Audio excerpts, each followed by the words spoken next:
Topic of today is quite easy. Well, somewhat easy. And is, what is reputation? Close this down. Chiuditi. Ti prendo a schiaffi. Vai via. Sorry. I was menacing the technology. It often happens. So, I told you again, if you didn't take the addresses, this is your address line again. If you already have it, no problem, that will be fine. For people that are only listening to the recording, sorry for not having my picture. You are not missing a lot, trust me. But the problem is that the camera isn't ready right now in this peculiar room.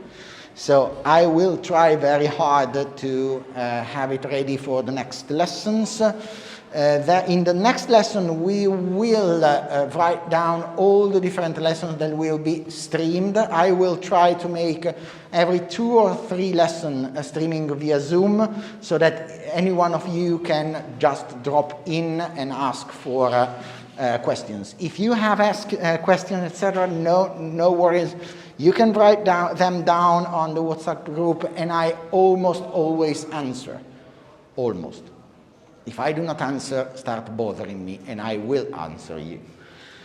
Of course, I still read the emails every single day, multiple times per day, so if you have any problem, any question, if something isn't clear here in the classroom, just raise your hand.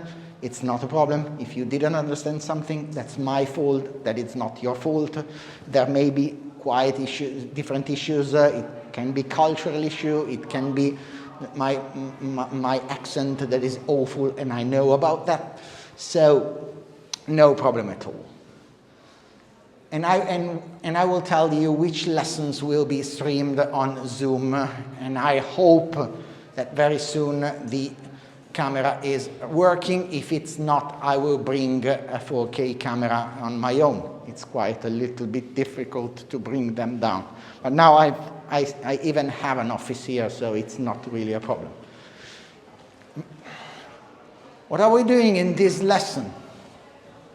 Oh, a lot of different stuff. We are starting with a let's play. Oh, let's play is when, come on, when we take a little break and we play together on some matters. I will not be able to use the blackboard because I need the picture in here, so I will have to ask for chalk. Damn! I didn't remember that I had to ask for chalk.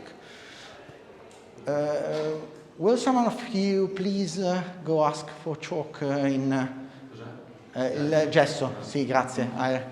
Digli che è il professore dell'aula G e si è dimenticato perché è un imbecille. No problem. In Italian, in English, that's the professor in room G, and he is just dumb and didn't remember to ask for chalk. So we will start with a let's play about different brands and different perceptions. We will work a little bit on a simple estimate of corporate reputation, and we will look at different definitions of corporate reputation and of reputation given by multiple sources to find out the one that we will be using during this course. We will talk about the importance and the relative importance of corporate reputation, looking how in a couple of different essays reputation is perceived by different C-levels in corporate, and we will look at the difference between the definition that we are going to use and how normally people think about reputation. Oh, grazie mille. Grazie tante. And I've got bad writing using that stuff, and I have even worse writing using chalk. So you are warned about that. And we will talk about why we will be talking about online reputation versus reputation itself. So, let's start with the let's play. I will show you different logos of different brands. And I'll need you to tell me what this brand reminds you. It could be a product, a service, a name, something that has to do with the brand. It could be an emotion. It could be something that relates to you. There aren't really correct and wrong answers. There aren't at all. So please, it's sort of a play in mind association. So which terms, which verbs, which objects, which actions, which events connect you deeply with these brands. Brands are quite famous, so it will not be overly difficult. If by chance, by culture, you are not really accustomed with the brand itself, no problem at all. There are no correct answers. There are no wrong answers. Anything that you say is correct. Let's start with something easy. Yeah, that's it. 10 points to Gryffindor. So.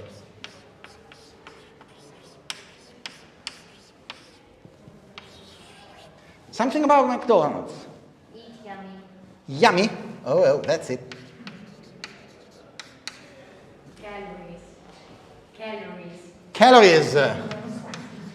Family. Juice. Family. Happiness. Happiness. Fast. Fast? Yeah. Night. Night. Night.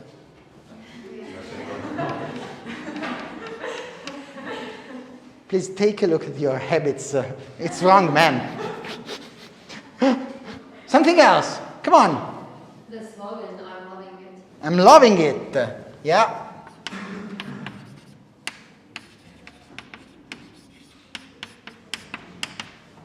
Something else. Come on. Don't be over polite. Don't be really be over polite. The clown. Do someone of you remembers what's the name of the clown? Ronald McDonald. 10 points to Ravens. Drink? What? Oh, Big Mac. Yeah, sorry. It's difficult because I can't see your face and Big Mac. Yeah. Affordable or cheap? Cheap. Affordable. Yeah. Cheap.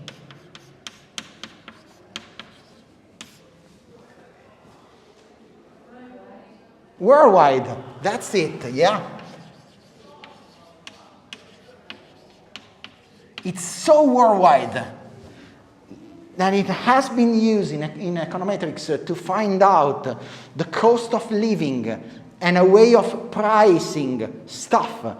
You normally, if you have to price the same items in different parts of the world according to the spending power of these countries, you normally make a proportion on the value of the Big Mac meal, so a Mac meal, the standard one, because it's so wildly different in different parts of the world, while being basically the same ingredients. Something else? Sorry? Well, it's sort of cheap, yeah. Available and on the modes like online. Online? What? Deliverable. Oh, yeah, delivery. So something like online delivery. Awesome.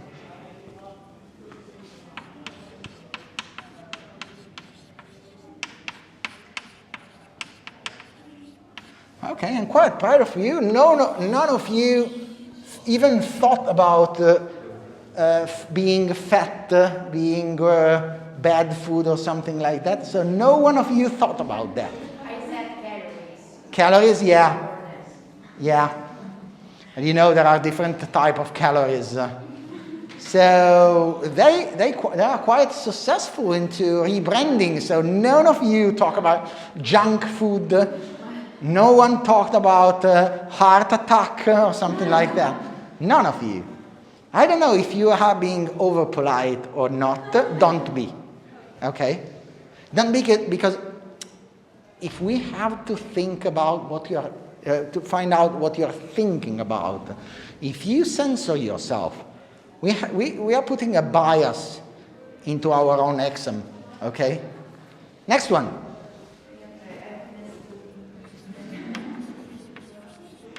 I didn't got it.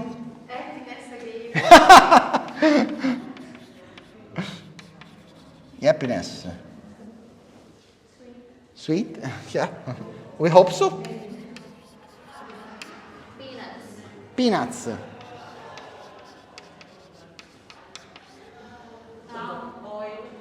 There are no peanuts in Nutella, but that's fine, you know.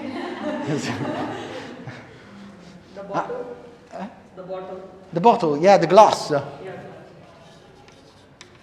I don't know, I don't know if that was the same in different parts of the world, but for an entire generation, my generation, and I'm 43, we had scores of different glasses with different comic on then in home. I think I still got some of them. Someone else? Snack, that's it. They will love you for saying a snack. They are investing very hard into being again a snack and not some sort of comfort food. Breakfast, and they are spending huge amount of money for coming back into breakfast. Oh, they are clients of us.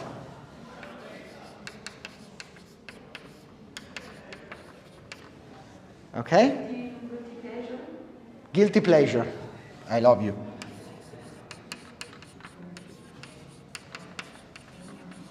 In a totally metaphorical point of view. You know, it's a wrong time for being a man in this world. So, something else. Deforestation. Lick. Okay.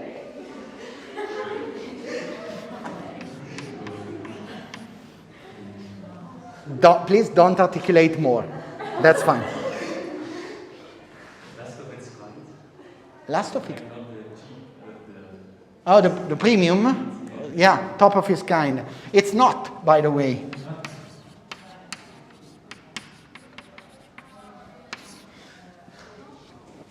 Again, okay, I think there is something like fat shaming, about fat shaming with you. And I have to write that down.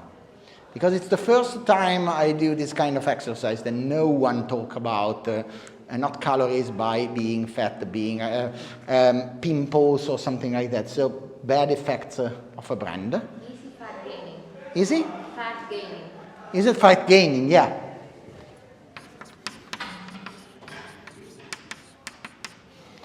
Something else that happened quite a lot of time, they got me something like family, children, holidays, or menstruation, because normally I think there is some sort of link between chocolate and periods. I don't know about that. I don't want to know about that. That's fine. Come on, oi. BP.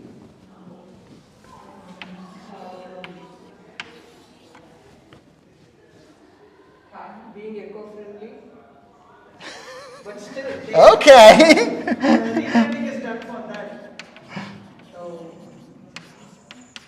but still they spoil this. Okay, being eco-friendly, I didn't think really about that. You remember the BP oil spill? Mine's brilliant. Okay. One of the greatest disasters into oil spillage in the world. Sorry? Mexican Gulf. Yeah, Mexican. Something else?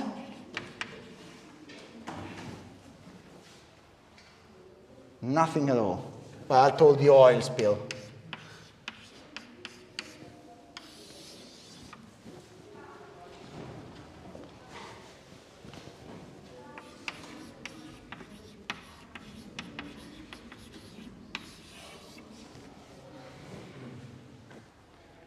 Come on.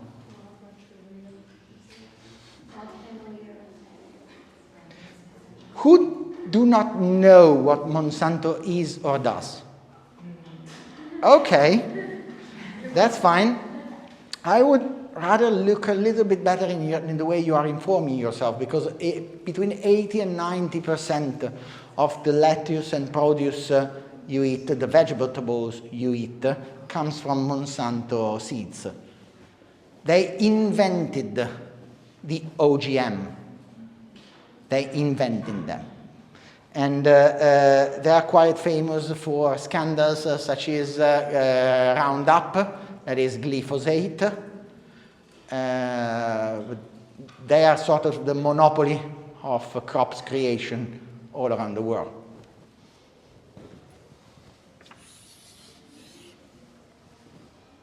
Facebook.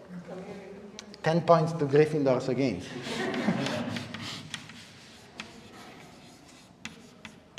Network.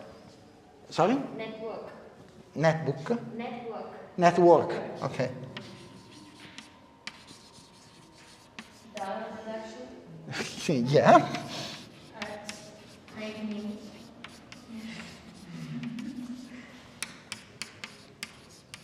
Advertisements.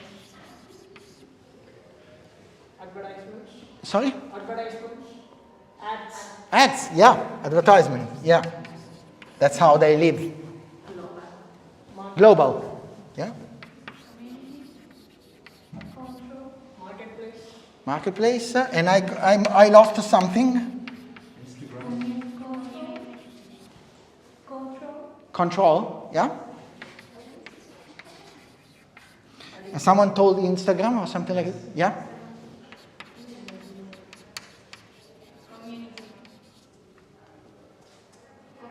Community, yeah. Community is fine. Addiction. What? Addiction. Addiction. Oh, addiction, yeah. Boomer. Fuck you.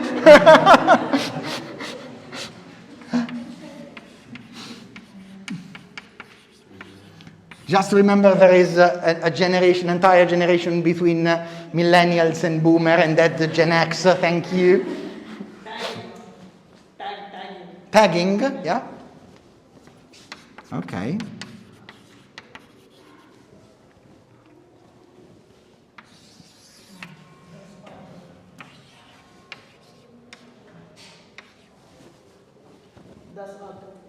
Das Auto, yeah.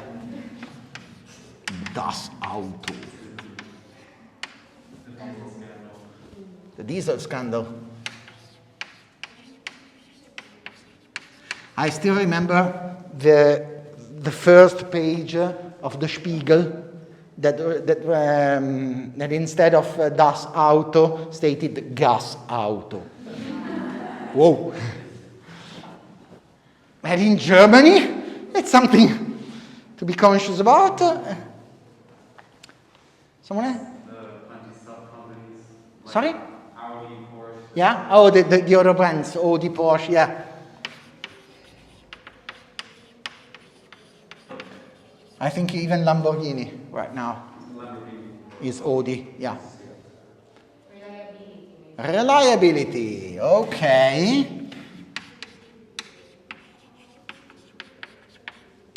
High service cost.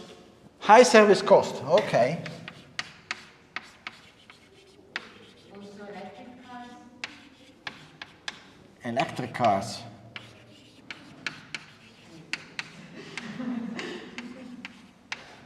Oh, for the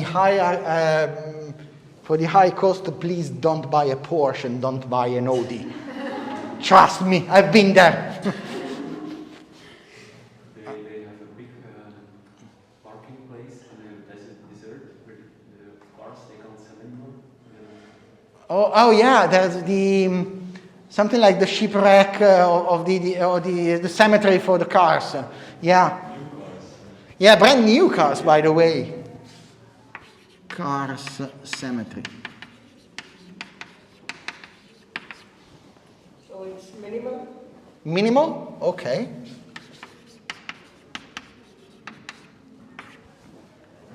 Oh, funny that none of you brought up the Führer, because Volkswagen started as the Volkswagen, the car for the people.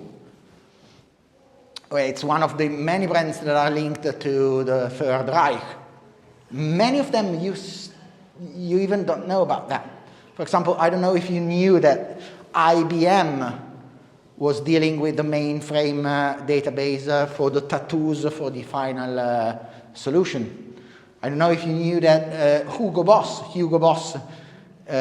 was the tailor that created the SS uniforms. There are a lot of them. They were being able to clean up their reputation. Fanta. You know about Fanta? It's a brand of orange. It was born during the Third Reich because it was impossible to import Coca-Cola. And so it was created with side products of the orange manufacturing. I don't remember which part exactly. So many of them, and most of the time, while that is not so clear if you open up the other brands, people will remember about the Führer and Volkswagen. Okay, so let's pause a little bit. Because if you take a look at all the different words that are there, and before I forget, I have to take a picture for people that are not here in class. Okay? Sorry for my back, sorry for my face. And if you take a look, you have wildly different categories of stuff in there. Okay?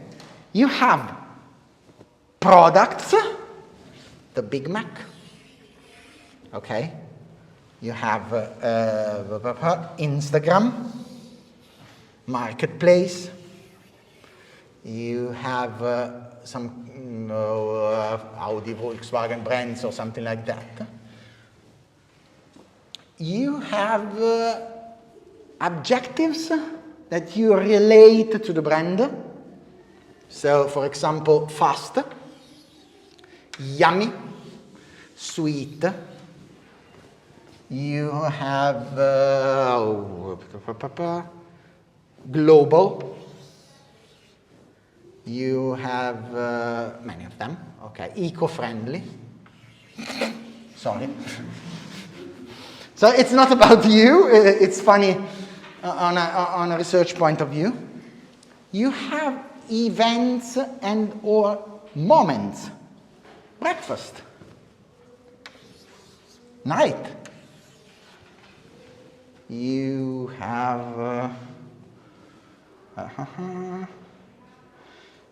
boomers. Dieselgate. Oil spill. So some sort of precise event or an occasion of use. So some time-based. And you have completely entirely things that are even not related. Oh, this is clown is part of the brand and I'm loving it is part of the marketing. You have marketing terms. The corporate communication chief of McDonald's and the marketing chief will be overjoyed to know that you remember I'm loving it, that you remember the Big Mac. Not really for the cheap, for example. Okay, no one told me about Nutella palm oil, but it's something that often comes up, even if they are one of the most sustainable producer of palm oil. They use their own palm oil that is sustainable, and it's certified by a third party and from an activist third party. So there are totally different things here. And very few of them are related of what they do, the product that they make, or something like that. It's perception. It's something that you sort of look upon when you talk about the brand. Some of them are not really connected. McDonald's and family, I know about that. They try very hard to convince you that they are a family brand. Okay, there's something bad in you if you're taking your children to eat at McDonald's often time, okay? But they are trying to attract young parents. They have playgrounds in that. They have happy meals because they are fast spending and easy spending money. So that's fine. You have even emotions connected to a single brand. Happiness again. Okay, serotonin going on. You have problems connected with the brand. Fake news for Facebook. They will not be happy to know about that. You can tell them when they are coming here to talk with you. And the people that are coming here to talk with you are those responsible for addressing these kind of problems. Because I'm not calling for the marketing manager of Facebook, and in Italy he is a starry guy, Giulio Ravizza. He is an incredible guy. But I'm talking with advocacy, public policy. So the one responsible not for marketing the product, not for selling ads, not for driving community, but to address those problems. And I like targeting and tagging. I like boomers, because you get the people that are using those brands, okay? It happens quite often. It happens every time you say, oh no, that brand is for old people. And sometimes brands create a totally different concept, passing for different reason from one audience to another one. Look at Gucci. Gucci used to be an old people brand. They did a 180 turn up, and now they are a young and affluent brand for young people. Even at the cost of losing some part of the older people, because they do not really like the new style, most probably. So the audience connected to a brand is something that is part of the brand itself. But those are wildly, wildly different things. And you know, it happens quite often. For example, you can have brands that are different and differently perceived in different parts of the world. I'll give you an example. Dolce & Gabbana. Why the hell am I pronouncing that in English? Dolce & Gabbana. They're Italian. Sorry, I do it quite often, and it's terrible. Dolce & Gabbana is incredibly stylish if you're coming from West Coast, East Coast of United States, or West Coast of United States. Is not really so a high-level brand here in Italy, for example. Dolce & Gabbana is not one of the highest perceived. You have Prada, you have Jill Sander, you have, in those small Olympus of brands, you don't really have Dolce & Gabbana. If you talk about Dolce & Gabbana in China, they are still sore about that.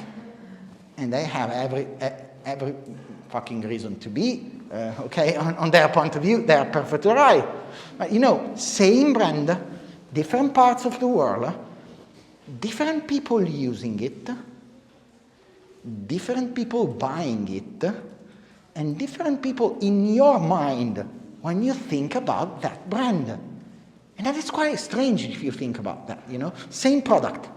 How can a same product refer to different audiences in different parts of the world? But that's the case. I used to work, I'm not allowed to tell you the brand, but I used to work with a marketing manager in Italy, in the southern part of Italy, okay, in 2 different regions in the south part of the Italy, and she had 3 years to do just one thing, to remove the idea that those incredibly expensive bags were used just by mafia. Because every single woman in every single powerful family had that purse and that alone. Non posso dire qual è, sta zitta, non dirlo.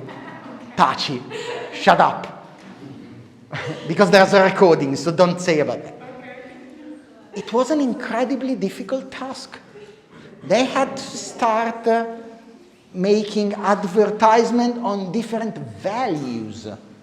They had to move their audience, a specific segment of the audience, a specific stakeholder, as far as possible from them. How?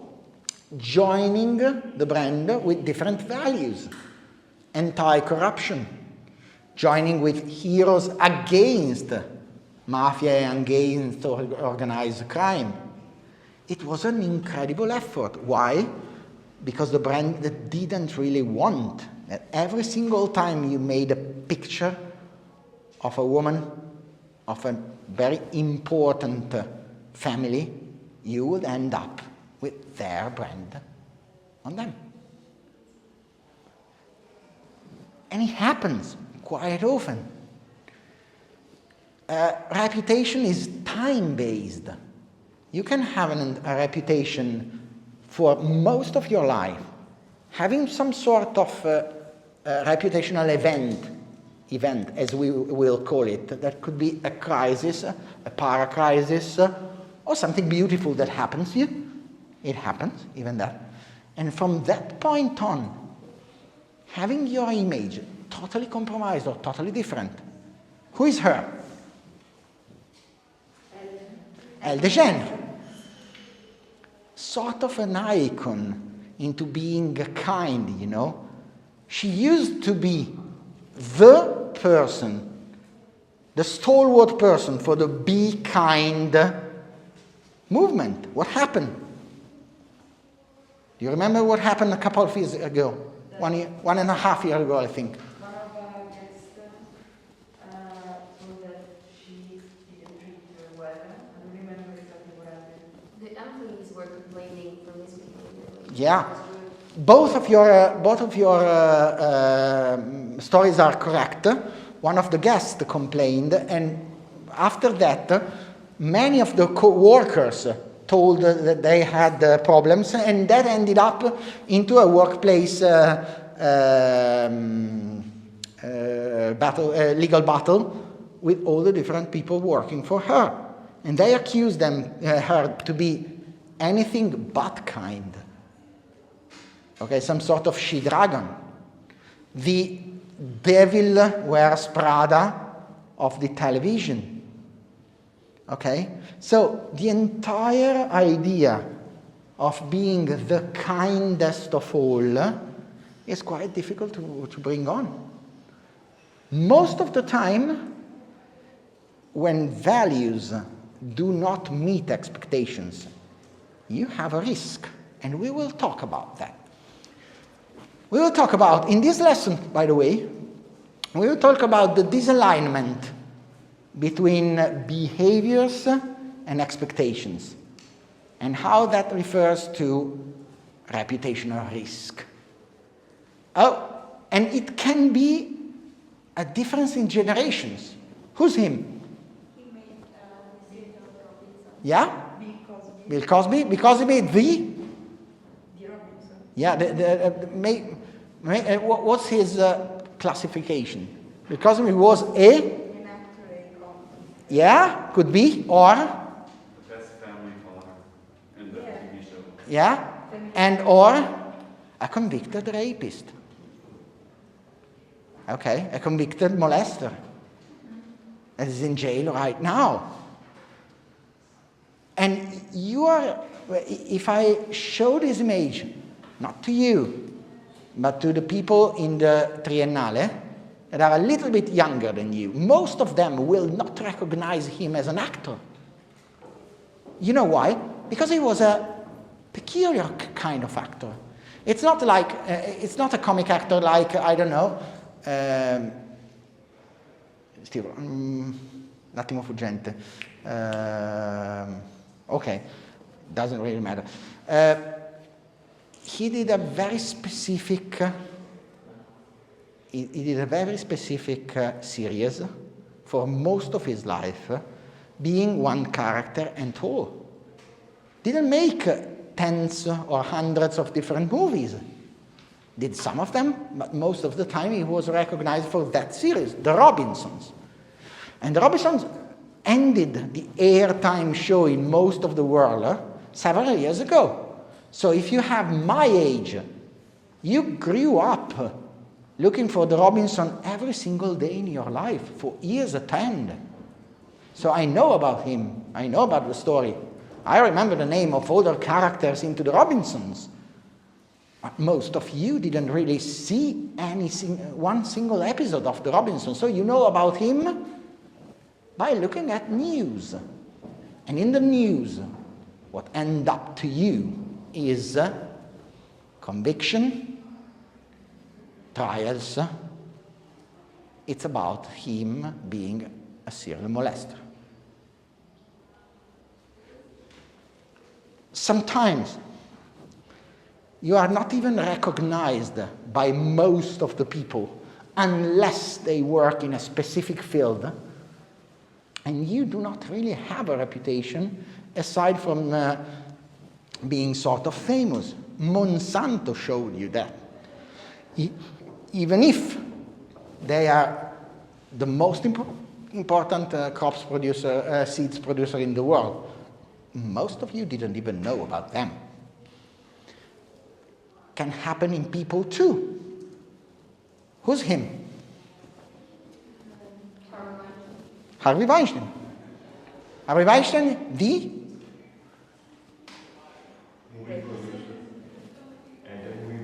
yeah, the movie producer. Maybe the most important movie producer in the history of movies. Can you tell me some of the movies he produced, aside from Pulp Fiction? That's the one everyone, I don't know why, that's the one.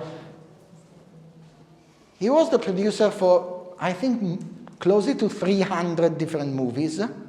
Most of the movies took one or more Oscars were produced by him. And you don't even know about them. And you know, why you know about him? Because he is the Me Too movement. He is the example, the main target, the first and main target of the Me Too movement. Oh, by the way, you do not know him because he is a molester. You know him because of the Me Too movement. He was totally known in his field for being a molester for decades. For decades, people knew about that. Every single one. Men and women, business partner, all the jet set, perfectly knew about that. And I'm not telling that on my spoil. We have documents documenting it. People who testified in the trials that say that everyone knew about that. But no one gave a damn about that because they were economically linked to him. So no one wanted to be the black sheep. Until Asia Argento came up with the story and took a huge blow to her career, even if she was right. And until her, no one wanted to think about that and to talk about that. So you know about him because Me Too movement happened. Because one of these accusations, one of the several scores or several hundreds went viral. That's the only reason why. So, he didn't really close his producing company in the very beginning of the Me Too movement. He did later and later and later on. Why? Because everyone thought at the beginning that this was being just one of the different lawsuits that he were taken into. So it's not really a problem, you know. He started to lose money and started to close up business. When he became, there's a word, I don't know. You know what pariah means in Indian culture? Pariah, the untouchables, okay? The outcast.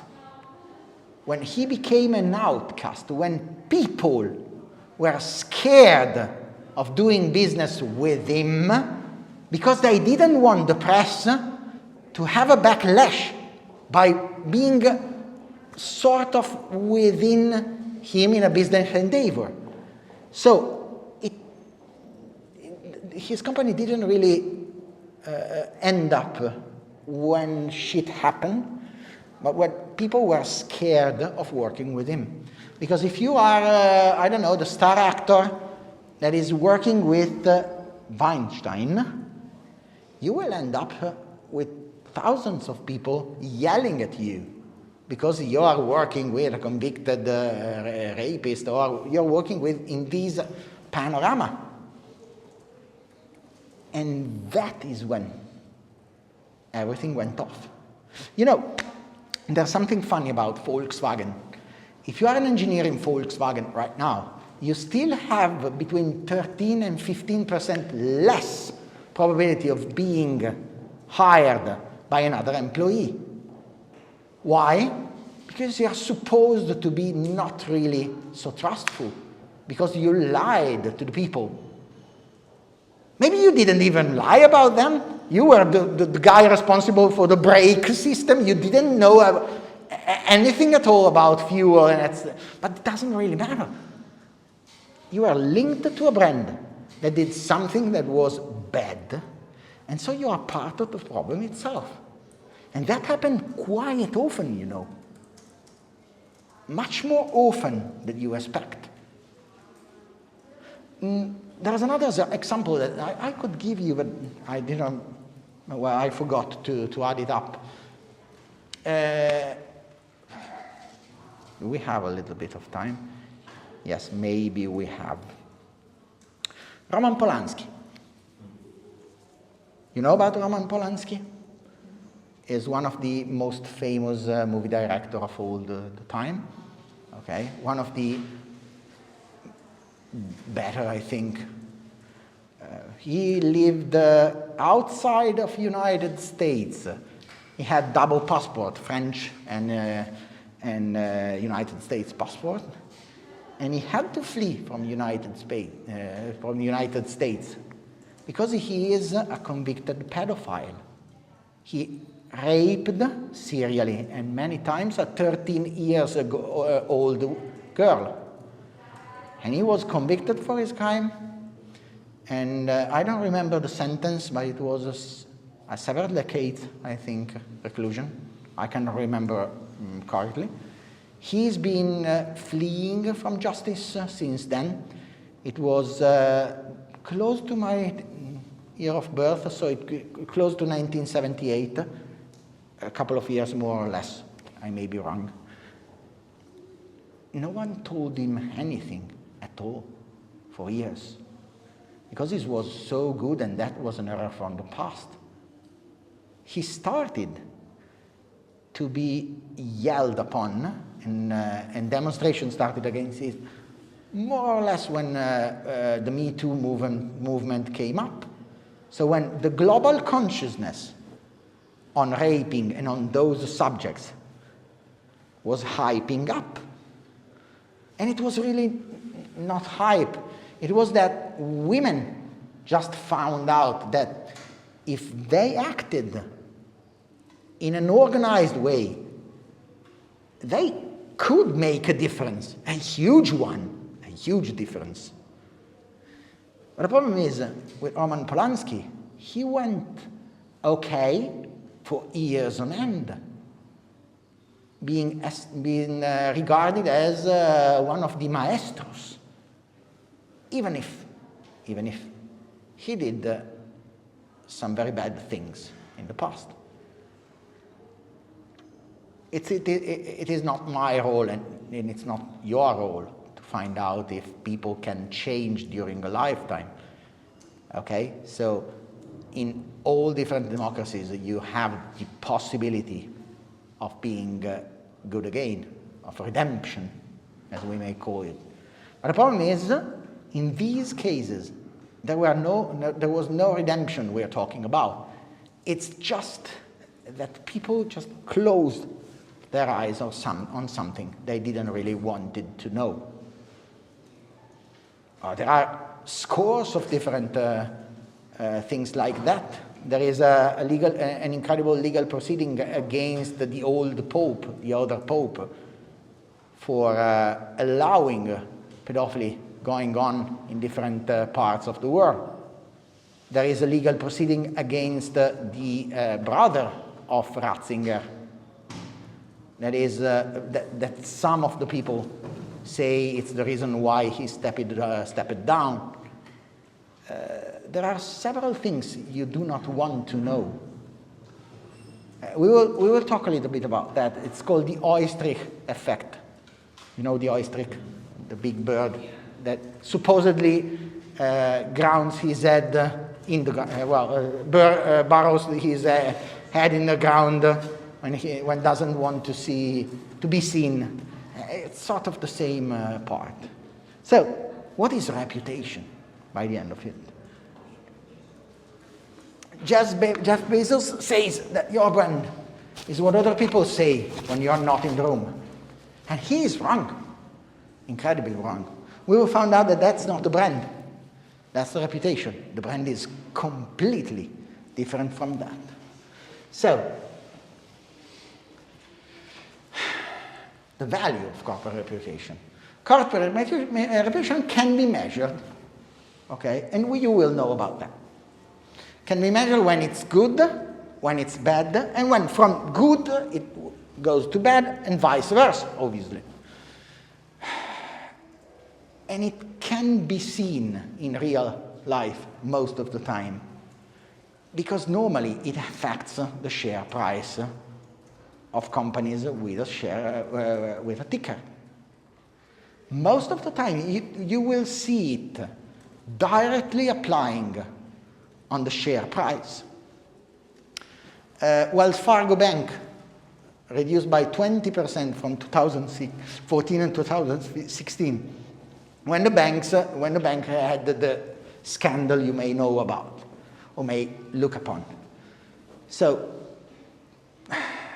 most of the time you see reputation affecting share price. And that is why most listed companies have a very, very keen eye on reputation.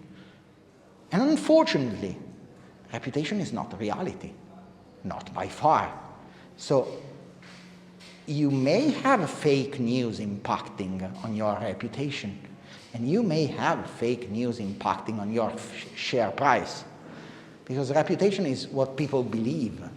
It's not what is happening right now. So, come on. Carnival Shipping, 18% of share price loss after one of the cruise ships sank. Or BP price crashed by 53% after Deepwater Horizon oil spill.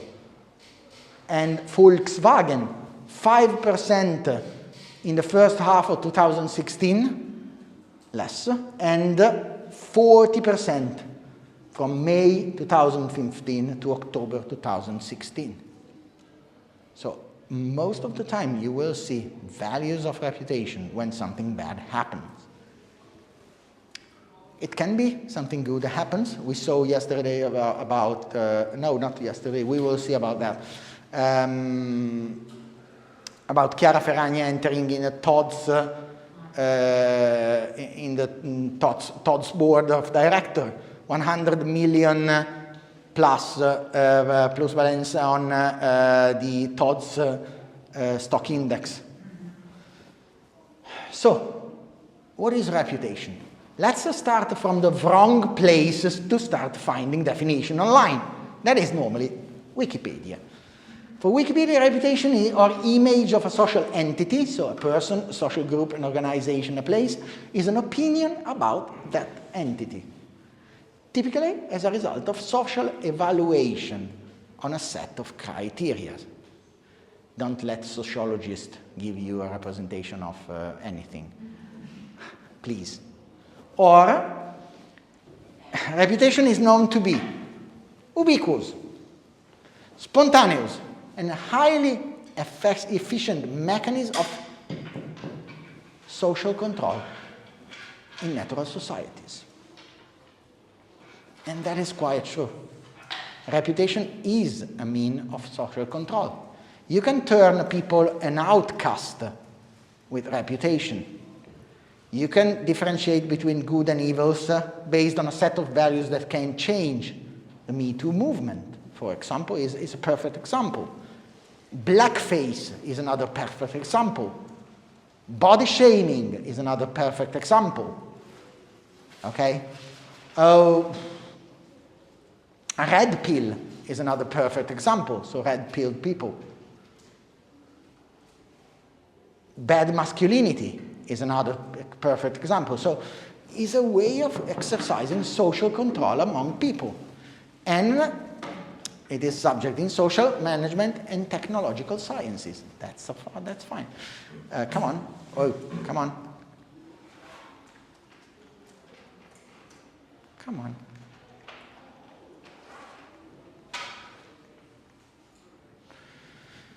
Its influence ranges from competitive settings like markets to cooperative ones like firms, organizations, institutions, and communities. That's fine. Furthermore, reputation acts on different levels of agency, individual and supra-individual. At the supra-individual level, it concerns groups, communities, collective. Yeah, you can have a reputation on a group of people. Okay? Germans. Germans are precise. Italians are, I don't know, let's say something kind about Italians. Italians are good at cooking. I don't know about that. And Jews, or black people, or white people. Every time you sort of make an educated guess about a sort of generalization on a group of people, white people are racist, you are doing a reputation on a group, a supra-level reputation. It affects phenomena on different scales, from everyday life to relationship within nations, obviously. If you think that China lied us on COVID, it really affects the ability of going to a sort of international meeting or dealing with international stuff, okay? If you think all the people on the other part are homophobe, okay, or greedy, that really doesn't help in international diplomacy. Reputation is a fundamental instrument of social order. And that is as scary as it can be. Thinking that reputation is an instrument of social order is as scary as hell, but it's perfectly right. So, what says the Cambridge Dictionary? Cambridge Dictionary says that reputation is the opinion that people in general have about someone or something, or how much respect or admiration someone or something received based on past behavior or character. That is another interesting thing. Oh, bolds are mine, obviously. It's not part of the definition. It's based on past behavior or character, according to Cambridge. It's not quite so, you know. It can be based on future expectation you have. Most of the reputation of different startups, it's not based on the past. They don't even have a past to work about. Most expectation with new influencers, or most expectation with new musical talents, is not about what they have done yet. It's something that looks into the future. It what may be, or better, what you think may be, or better, which are your expectations on him or her. I'm often asked, why there's no audio? I'm often asked, what are reputations? It's a topic that fascinated me since I was a college student, in part because reputations are the important asset that we all carry with us wherever we go. It's what we're known to be, what we're known for, and you're often asked, well, what do you want to become? What do you want to be known as? What do you want to be remembered as? What would you like written on your epitaph? And ultimately, it's about that. What have you contributed to the world? What have you contributed to people around you? What's your reputation? So reputations are really perceptions that other people have of you. Whether you're a company, an individual, a country, a city, any social entity, you have a reputation. What have you delivered to those people? What have you lived up to in terms of the promises you've made? Let's start again. Please, just listen at the first 3 or 4 words. I'm often asked, what are reputations? I'm often asked, what is reputation? No. What are reputations? Here's Charles von Braun, the creator of the Reputation Institute. And he will kick me in the nuts several times, every time I tell you reputation. Because he wants you to think about reputations, the plural. And he is right, totally right, and I totally agree with him. Charles von Braun, founder and chairman of the Reputation Institute, defines reputation, that is supposed to be so, as the important asset that we all carry with us whenever we go. What are we known to be? What are we known for? After all, it's about that. What have you contributed to the world and people around you? So reputations are perception that others have of you.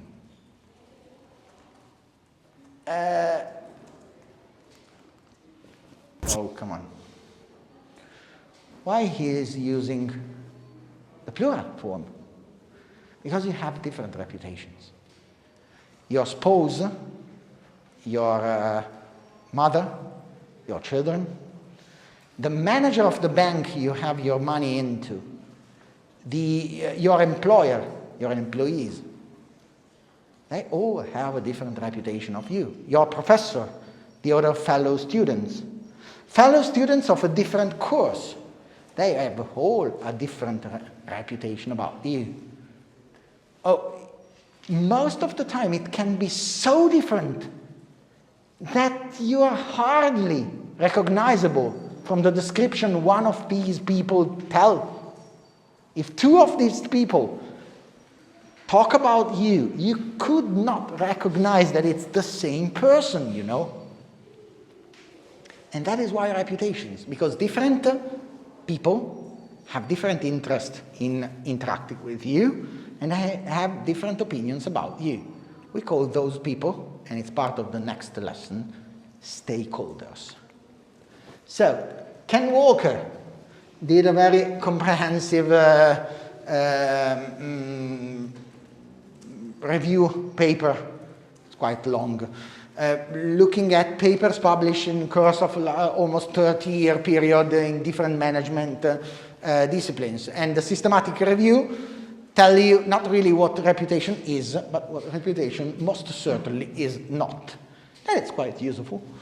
It's not an organizational identity, the tendency to refer to internal stakeholders alone, and it's not the organizational image.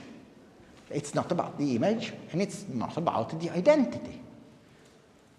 None of them are part of your reputation. So, von Braun says in 1996 that reputation is based on perception. And we have two problems with you viewing as an aggregate perception. That reputation is often issue specific. Oil spill, Dieselgate, fake news. And corporation may have different reputation per stakeholder groups. Think about some sort of, well, for Facebook itself, from an investor point of view, they are as good as they may get, you know. If there are no regulators' intervention on Facebook, they are a money-making machine for the shareholders. That's fine, you know. For users, as a user, you may have some sort of problem. If you are part of the Rohingya minority in Burma, you may have a little bit more of problem in staying alive.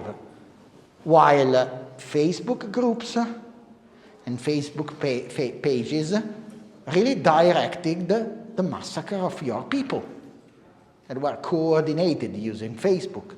We have evidence about that.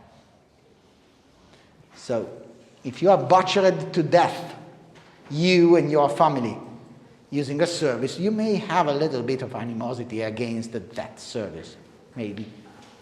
So, going on in the gray sources, the academic literature, it is the aggregate perception of all stakeholders.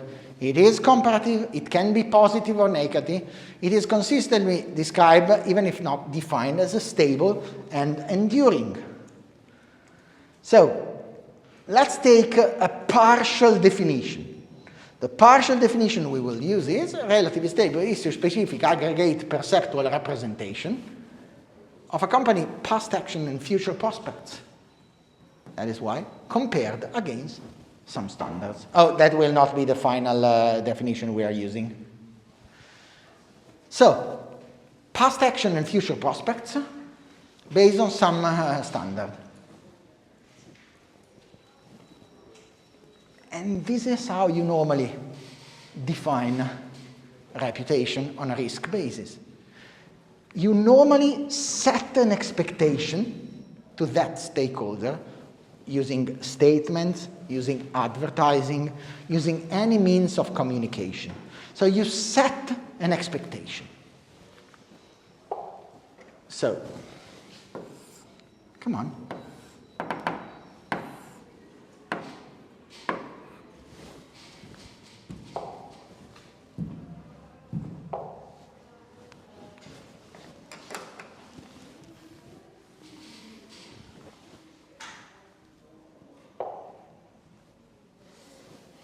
You set some sort of expectation. So you say something like, you have a new mobile phone and you say, work 2 days with this mobile phone. So you set an expectation. There can be only 2 outcomes. Well, there can be 3 outcomes to your expectation settings. The first one is that you perfectly center the expectation. It doesn't really happen in real life, okay? Not really. So there are two different things that can happen. You underachieve, so you say that you have 48 hours of power to use, but in reality, you have 9 hours of constant use. No lawsuit, because in the first statement there will be some sort of little asterisk, and in a very tiny place in your monitor you will find out if you do not do anything and you are disconnected from the network and you set the brightness to 5%. Okay? Okay. That doesn't really happen anymore. Have you seen it? It used to happen, but social media changed that. Why? Because if you do something like that, you get several 100,000 people online screaming at you and finding new and incredible adjective to describe the supposed virtue of your mother or father. Doesn't really matter. So people insulting you. And most of the time, that affect one thing of your company. We saw that a couple of slides ago, the share price. So you create a product, you get slammed for that, and your share price lowers down. Or you can exceed the expectations. And in this case, you gain reputation. An example, there's a funny brand that it's called, come on, it's called Chien.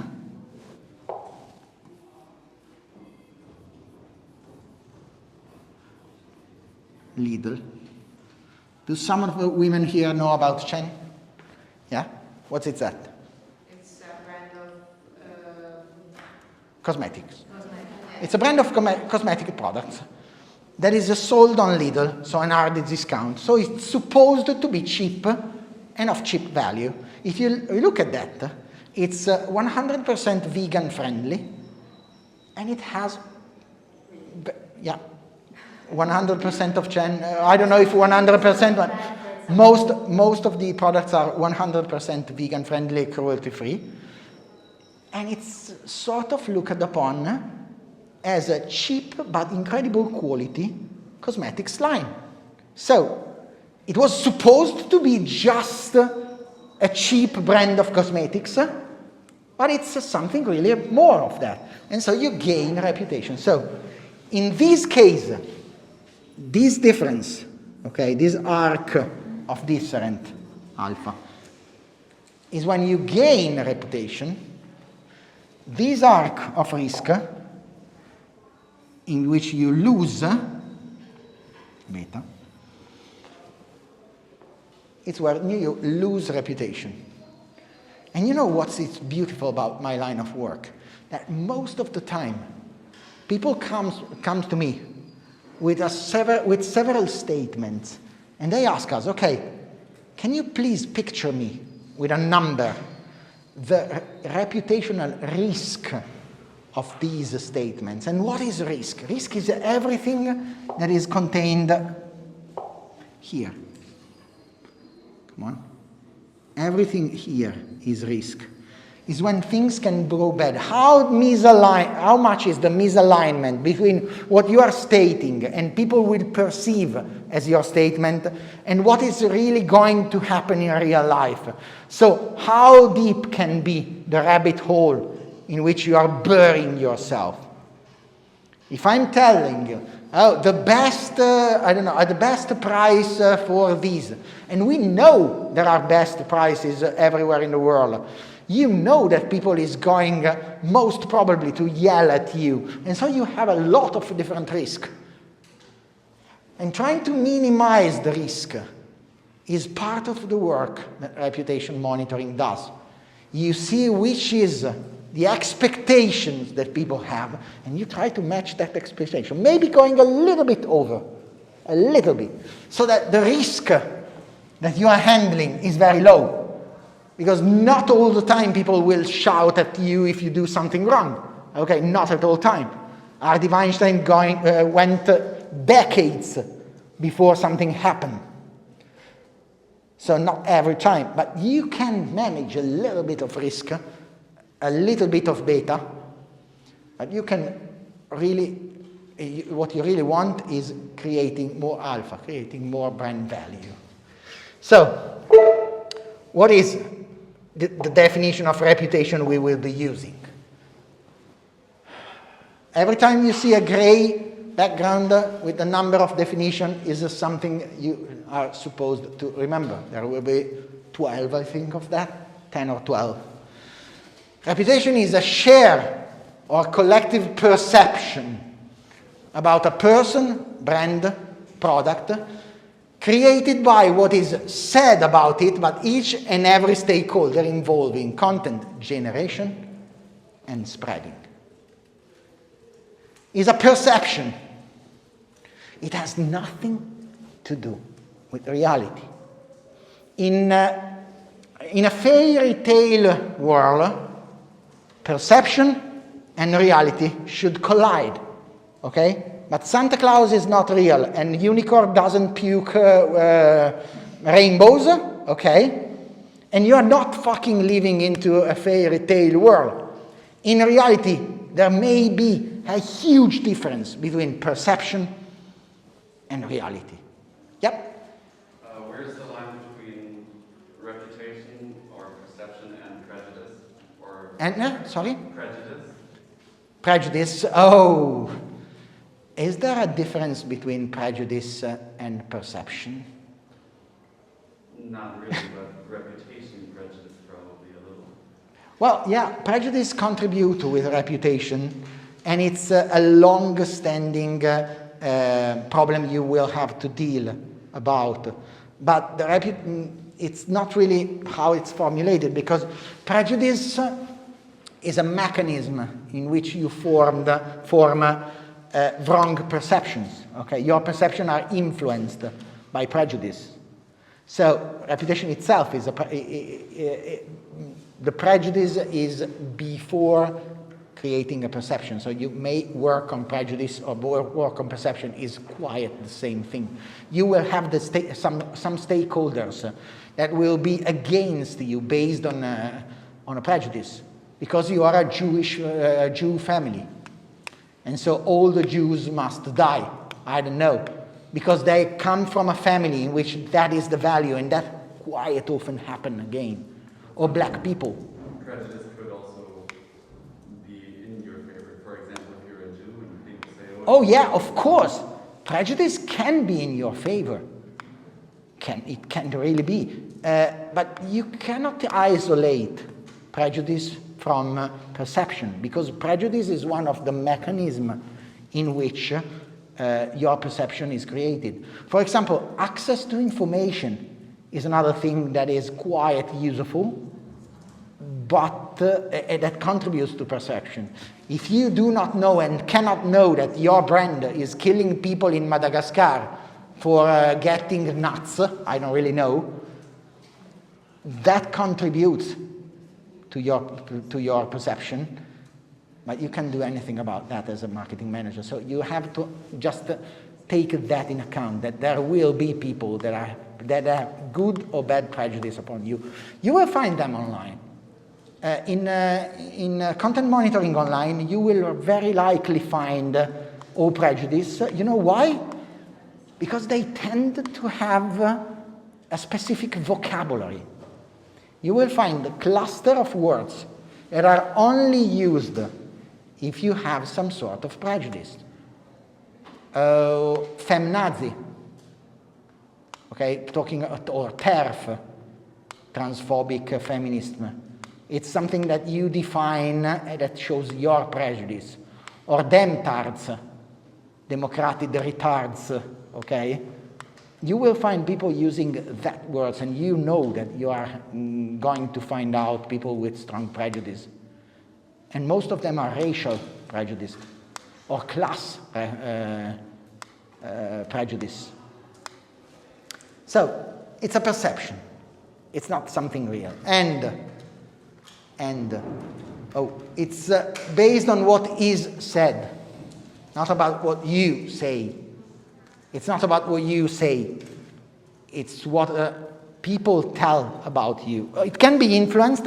So if you say something stupid, people will most likely tell you that you are dumb. So it is influenced, but it's not about what you say. It's about what others say to you, about you. And it's a stakeholder based. So you must map it on different stakeholders. I have one question. Yep. About the middle point, because it can be that you gain or Yeah. lose reputation. Yeah. Is there a middle point when no one really is talking about you or you do something, but it doesn't affect anything? Oh yeah, there is a middle point in which no one is talking about you, but unless you are in a field of business in which you do not need new customers, or you have a very strong monopoly that handles these kind of parts, you still need to look at your reputation. Why? Because if no one is talking about you, if suddenly people start to talk about you, it's almost never for something good. Okay? We are working with different companies, and we are monitoring for risk analysis. We are monitoring the name of most of the C-levels. And for most of them, there are no news. And no news is good news, because when something come up about a manager, it can be just a promotion, and that's fair.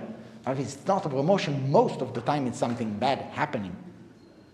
His or her spouse or husband is jailed for something or indicted for something. The son of some of them is cheating at university and is discovered. They kill someone, somewhere. Those three are real examples of things that happen to us. We were not in the killing line. We were just in the monitoring line. So it can happen. And so when you will be working at your final project, you will be doing that in reverse. You will map stakeholder, choose a couple of them, mapping out what they think, what are those perceptions, their perception, what are their prejudices, or their biases. We will use the term biases. Okay, that is a prejudice, is a cognitive prejudice. To find out which kind of argument you can give them to let them talk about it. And while they'll talk about it, you will alter the perception. So it's not about what you are saying about you, what you think you are. It's about which arguments you give to others to talk about you and what other people are doing. So what is the difference between reputation and brand? Brand is what you want people to think about you and how you want them to relate to. Breakfast is branding, okay? The glasses are branding. Snack is branding. Happiness is branding. Reputation is what your stakeholders think of you. Easy fat gaining is reputation. Okay? Yummy is reputation or branding.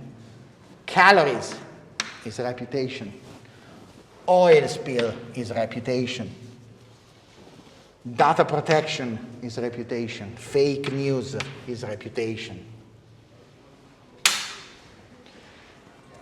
In between of them, there is a part in which those collide. If you make some sort of a commercial that people will talk about, talking with your values, like always, the always advertorial that we saw yesterday, Monday, it's about branding and reputation. People will talk about that, and you will give your point of view on that, and so it sort of collides. What differentiates between these are behaviors. Action, attitudes, and behavior. And we will see why there is this difference between action, attitudes, and behaviors. So, perception and reality. There can be some sort of part in which perception and reality collide. There may be a total difference between the two of them.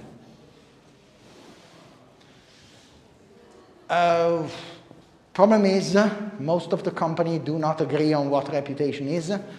This is the Brunswick, the Future of Corporate Reputation Study. I will leave you the link down here. You can take a look about that. And it's given, those are questions that are answered to by C-levels in different companies. So what would you define corporate reputation as? How a company is viewed and perceived by stakeholder? That's fine. Or better so, brand is how we talk about ourselves.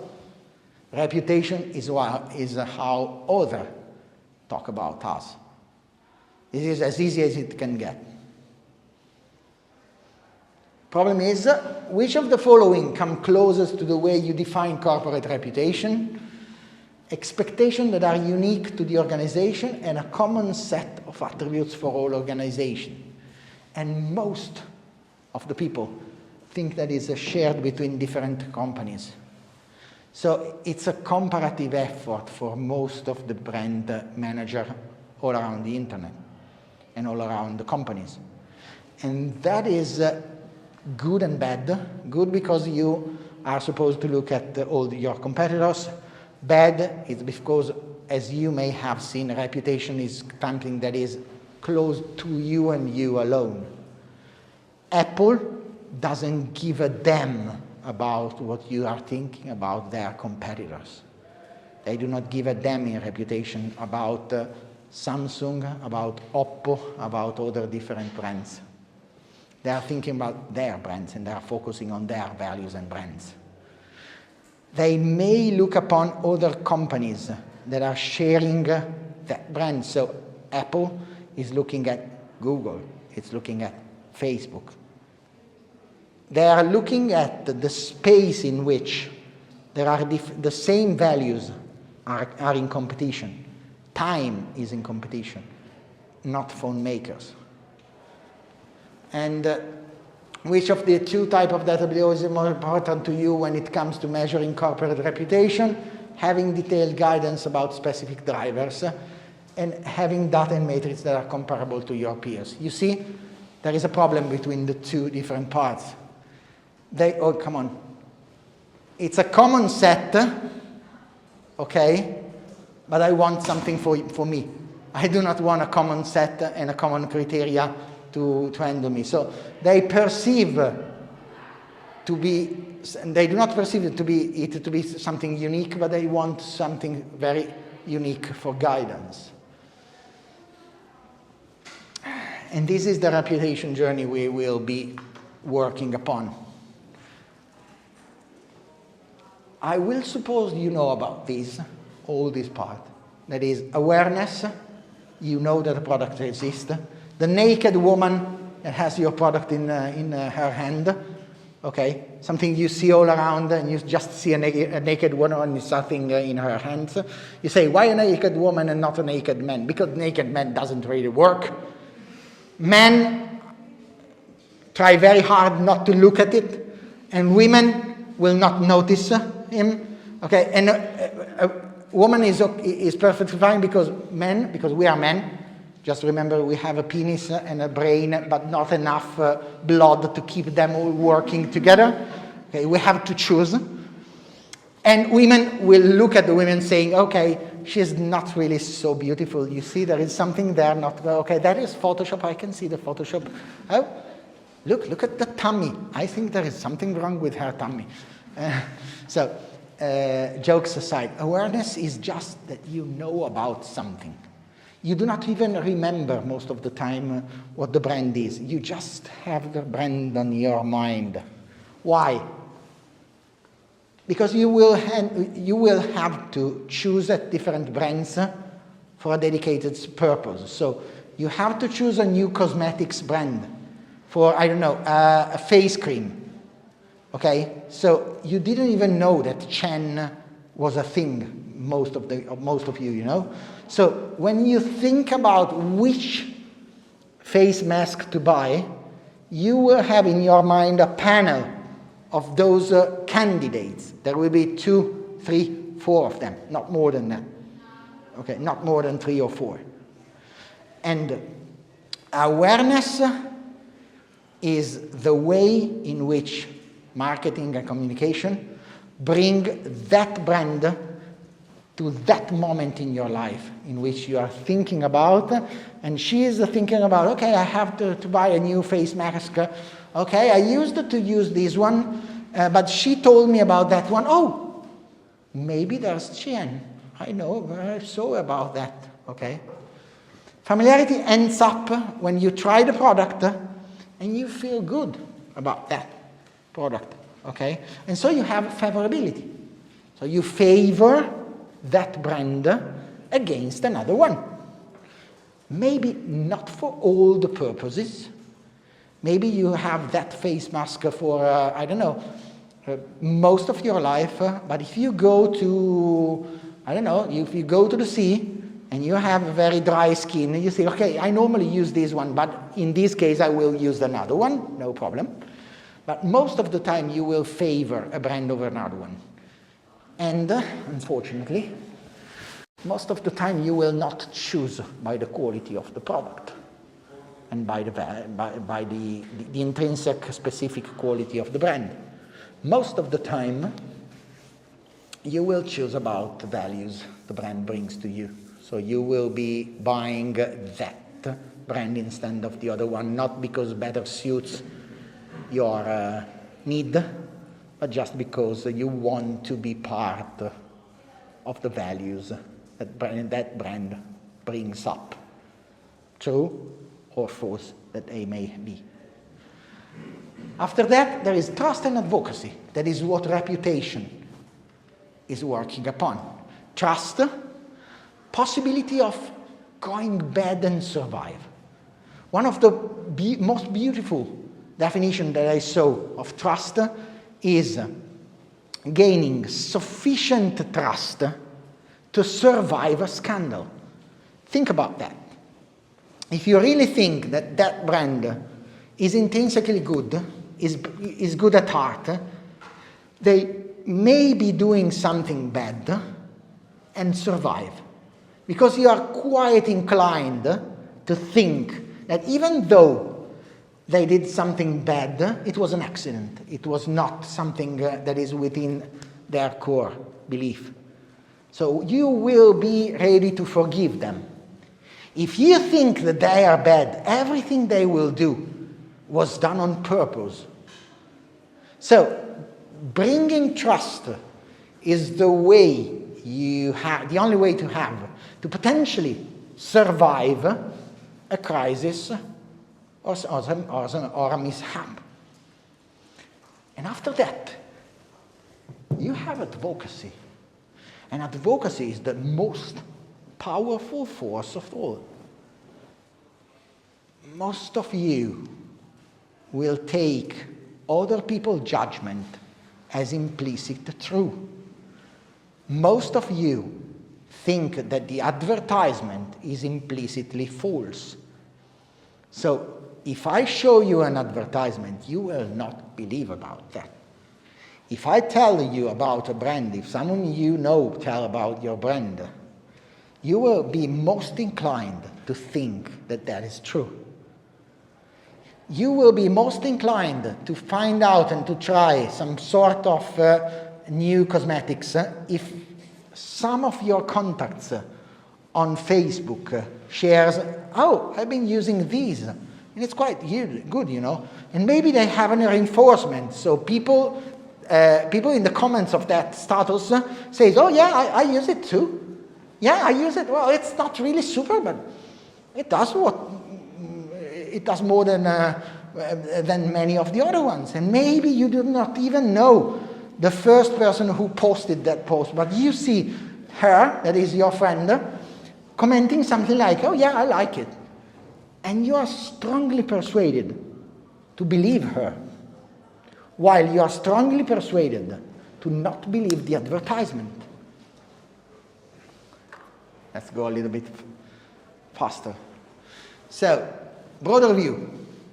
A strong corporate reputation is believed to be the greatest influence on attracting and retaining employees. Yeah, of course, you want to work for a very good company. Millennials are willingly to be paid at least 20% less to go work with a company with some sort of social responsibility. Okay, you want to change the world. You don't want a lot of money. You fools. I love you. Generating support in crisis.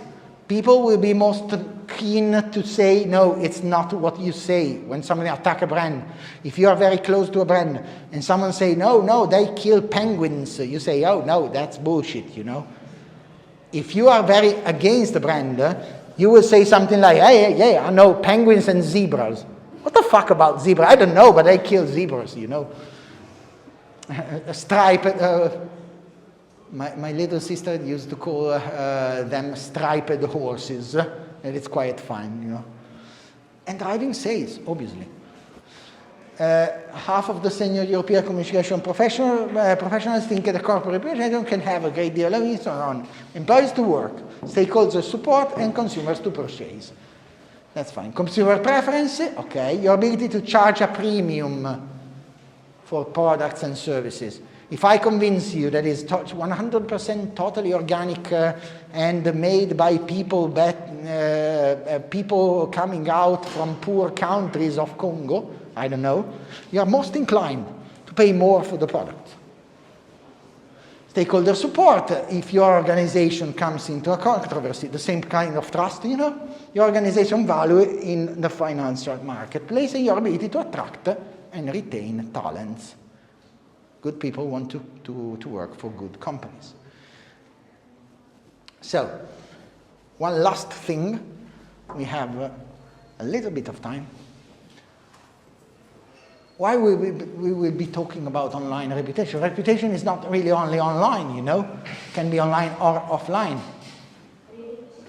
Ciao, buona serata.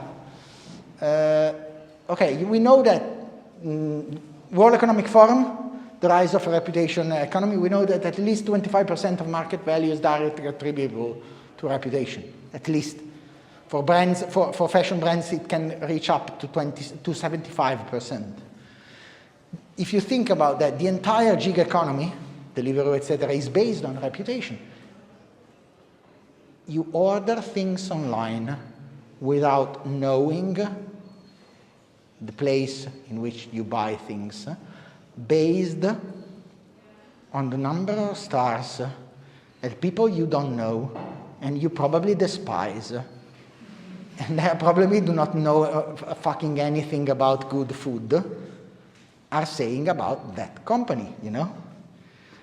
And you don't even look at the reviews online. And if you look at them, you look at the 1 star and 5 stars. So people that do not even spend enough cognitive effort to find out a fucking place between 1 and 5. Okay? So it's either the worst place on earth, after my mother's kitchen, or she normally prepares food and gives an antidote, and or 5 stars, something like the Michelin stars, no? You find out 1 or 5 stars. You do not even look at the only things that you must see that are 3 and 4 stars. Okay, so the entire reputation economy, it's based on the supposed ability to get enough information to feel comfortable setting the terms of an individual basis. You think that you can find enough information for doing business. That is the reputation economy. On the 2014, The Rise of Reputation Economy study from The Economist. Let's talk about a third world country. Let's take Italy. In Italy, we have 39.2 million people, representing the 66% of population that are constantly online, at least 3 hours per day. You have the sources, okay?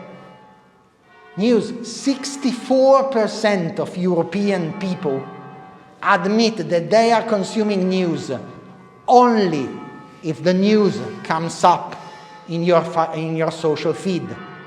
So you do not really read the news, because for reading the fucking news, you have to buy the fucking paper and read at the news.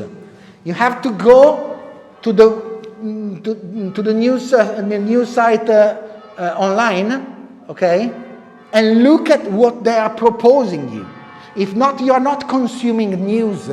You are just looking at social media and being fed the news you have to see and to share. And you normally share, 78% of people share news without reading it. Okay? There's a beautiful New York Times article that says 78% of people share news without reading them. And if you open that, it's just lorem ipsum, so fake text. It's not really text, to demonstrate that even the person that told you so didn't read the article. We will find a lot about this in the seminar on cognitive biases and propaganda. because people are actively exploiting this kind of information. But most of the time you do not read the newspapers anymore. You just read what people are saying about the articles that are on the news itself. Think about that. Think of the last time you bought the access for an online PDF, or you bought in a store a newspaper and you read it from top to bottom. I can't really remember, really. So, come on. 81% of consumer, mind what consumer research, get information online on a brand before purchase it. Most of them, even during the purchase. So you are at the Media World or something like that, and you just search online for that product on Amazon. And normally you buy on Amazon with the next day delivery because it's way more cheap than buying that in that place. 85% of consumer trust online review as much as personal suggestions. So you are taking into account as an informed opinion about something what someone from a troll farm near Kiev is writing down on a paid assignment. That is where normally you buy fake reviews. By the scores, by the thousands. And so, online, unfortunately, and I'm saying that again, unfortunately, has been the first and foremost source of information for most people in the world. Between 70 and 90% of people regarding different nations. So online, ORM, online reputation management, is the most effective tool into handling online reputation. Offline reputation management is important, of course, and in the offline, not online, you make CRM, so customer relationship management, phoning down the people, resolving problems, organizing events that can be quite powerful. You have all the PR, You have public relation, so going to the stakeholders, feeding information through the journalists, etc. You have the experience of the product. And if you have a little bit left of time after you have done all of these, well, having a great product sometimes is a little bit useful too. That's all. See you on Monday. Any kind of questions? No.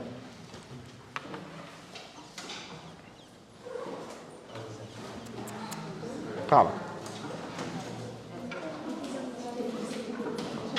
Stop recording.